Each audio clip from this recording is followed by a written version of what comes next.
Hello guys, ഞാൻ വീണ്ടും വന്നിരിക്കുകയാണ്. അങ്ങനെ 12 ദിവസത്തെ ട്രിപ്പിൽ രണ്ടാമത്തെ ദിവസം ഞാൻ ഗ്രാൻഡ് ക്ലിഫിലെ മെസ്സിൽ പോയി കാപ്പിയൊക്കെ കുടിച്ച് രാവിലെ ഫ്രഷപ്പ് ആയിട്ട് വണ്ടിയൊക്കെ എടുത്ത് നേരെ പുറത്തോട്ട് പോകാനായിട്ട് നിൽക്കുകയായിരുന്നു.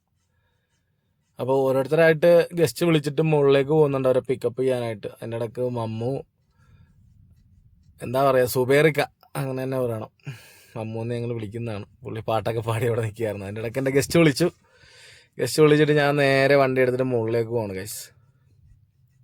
അവരെ പിക്ക് ചെയ്തിട്ട് ഇന്ന് ലോക്കൽ സൈറ്റ് സീനാണ്, ആനച്ചാൽ ഏരിയയിലോട്ടാണ് പോകുന്നത്. അപ്പോൾ അവരെ പിക്ക് ചെയ്യാൻ വേണ്ടി മുകളിൽ ചെന്നപ്പോൾ നമ്മുടെ കമ്പനി വണ്ടിയും മുകളിലേക്ക് വന്നു. അവനിന്ന് തേക്കടിയിലേക്കാണ് പോകുന്നത്. ഞാൻ ഇന്നലെ പരിചയപ്പെടുത്തിയില്ല, യദു. അപ്പോൾ പുള്ളിക്കാരൻ നേരെ ഗസ്റ്റിനെ പിക്ക് ചെയ്തു. അതിനുശേഷം ഞാൻ നേരെ ഓടി വന്ന് നേരെ ആനച്ചാൽ മനേഷേട്ടൻ്റെ അടുത്താണ് ജീപ്പ് സഫാരി കൊടുത്തത് ഗസ്റ്റിന്. അപ്പോൾ അവർക്ക് കുറച്ച് കാര്യങ്ങളൊക്കെ എക്സ്പ്ലോർ ചെയ്യണമെന്ന് പറഞ്ഞുകൊണ്ട് മാത്രമാണ് നമ്മൾ അങ്ങോട്ട് പോയത്. അതിനിടയ്ക്ക് മനേഷേട്ടൻ്റെ കൂട്ടുകാരെല്ലാം കൂടെ വന്നിട്ട് ക്യാരംസ് കളിക്കുന്നുണ്ടായിരുന്നു. ഞാനത് കുറച്ച് നേരം നോക്കി നിന്നു. ഇവരെല്ലാവരും അത്യാവശ്യം നന്നായിട്ട് കളിക്കും.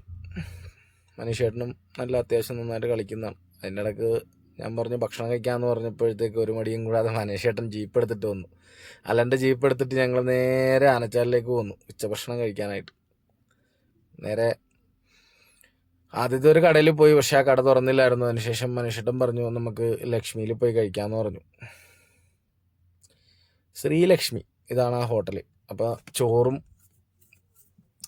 മീൻകറിയും മീൻ വറുത്തതും ഒക്കെയാണ് അവർ ഓർഡർ ചെയ്തത്. പക്ഷെ ഞാൻ മീൻ ഹൈ റേഞ്ചിൽ വന്നു കഴിഞ്ഞാൽ ഞാൻ കഴിക്കാറില്ല പൊതുവെ.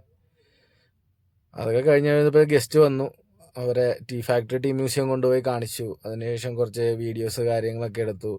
ഗസ്റ്റ് അസാധ്യമായിട്ട് പാടും കേട്ടോ, നല്ലൊരു പാട്ടൊക്കെ പാടി ആ വീഡിയോ ഒക്കെ എടുത്തു കൊടുത്തു. നേരെ ടീ ഗാർഡനൊക്കെ കാണിച്ചതിന് ശേഷം നേരെ ഹോട്ടലിലേക്ക് വന്നു. അപ്പോൾ രണ്ടാമത്തെ ദിവസം ഇവിടം കൊണ്ട് അവസാനിക്കുകയാണ്.